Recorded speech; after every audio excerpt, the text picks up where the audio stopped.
Why you should learn coding in 2021.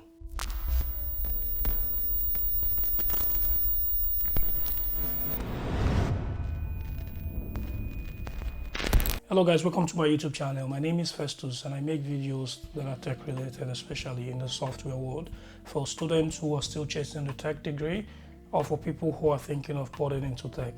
Well, this video, the title of today's video is why you should learn coding in 2021. This video should have come earlier, but well, we know how YouTube works. This is the first time that the idea hits me, so I just felt like dropping it. Yeah, obviously tons of them already, but this is my own perspective on this. This video is for people who are fascinated with programming, fascinated with software development and how applications work, but do not exactly know if it might be a good decision for them to do this. Well, today I have 3 arguments for you on that and why you should make that decision as soon as possible. Well, there are 3 things we'll be looking at. The first one is job security. So in 2020, we pretty much saw around the world that the way jobs are being done shouldn't be the way it's done in the future, simply because if something happens and we have to all stay at home and stay indoors, then that would mean some people being let go. But the one particular field that this didn't really affect was the software industry, the IT industry as a whole. I'm not saying that there are not people who lost their jobs.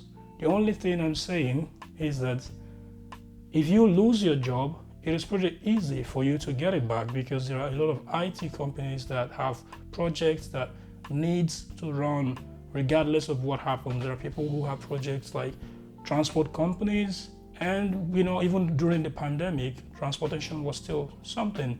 I know a lot of people who lost their jobs and in 3 days they got interviews for another one.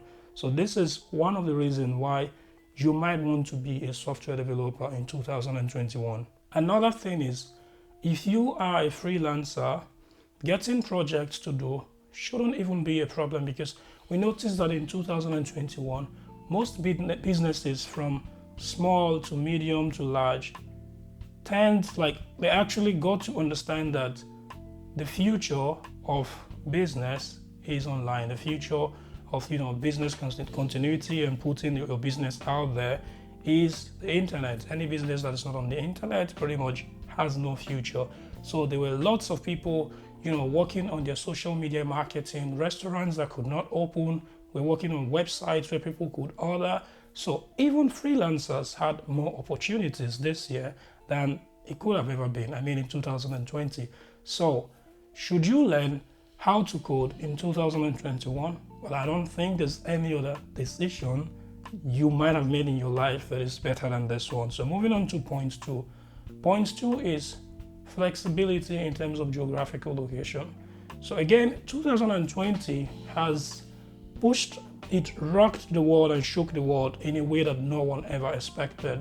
But we got to see that this was actually a time where we needed to spend time with our family. We needed to spend time with our loved ones because we were not sure, we were uncertain of what was happening in the world.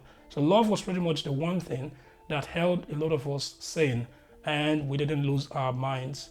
But what happens when your family is in Greece and you work in Germany? Well, for software development, there is something called remote jobs. Actually, at the moment, I think it's the norm and probably isn't going away anytime soon. So you could be working for a company in the US and living somewhere as far as Nigeria, Australia, and some entire different part of the world. Why? Because we have internet. That's all that matters. You connect to your computer, join that Teams meeting, the Microsoft Teams meeting or Zoom's meeting, and that's it. Your job is done. And point number 3, an argument I have, the last one for today, is passive income. Well, we know that regardless of what job it is you do, doctors make a lot of money, lawyers, bankers make a lot of money, but regardless of the amount of money you make, you would always need a little something on the side. And being in this field gives you endless possibilities. You can be a freelancer building products for people. You can be an indie dev developing applications to put up in the App Store. You can do whatever, sell courses, blog posts, open a YouTube channel. Well, this is the one field that you can pretty much evolve to whatever it is you want to do.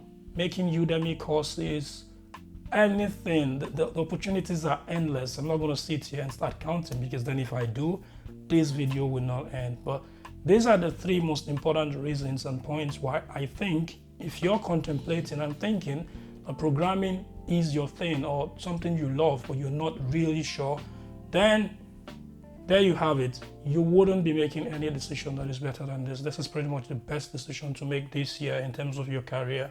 The one fear and one doubt that I think I need to actually talk about before I end this video is that most people who want to get into coding or get into the company as a software developer, they already have jobs in other fields of life. So you're a shop attendant, or you have a stable income. So you're not sure exactly how to go about this, since your finances might be threatened or something. Well, you don't have to quit your current job to learn programming. Thanks to YouTube, Free Code Camp, Codemy, and lots of sites out there, you can get these resources to learn at your free time and build up yourself. When you're ready, knock on the door of one company, chances are they would open, and that's the one. If they don't, you move on to the next, like that till you get the job. Thank you for watching today's video. I'm sure I've answered the questions you've had in your mind for a while. See you next week.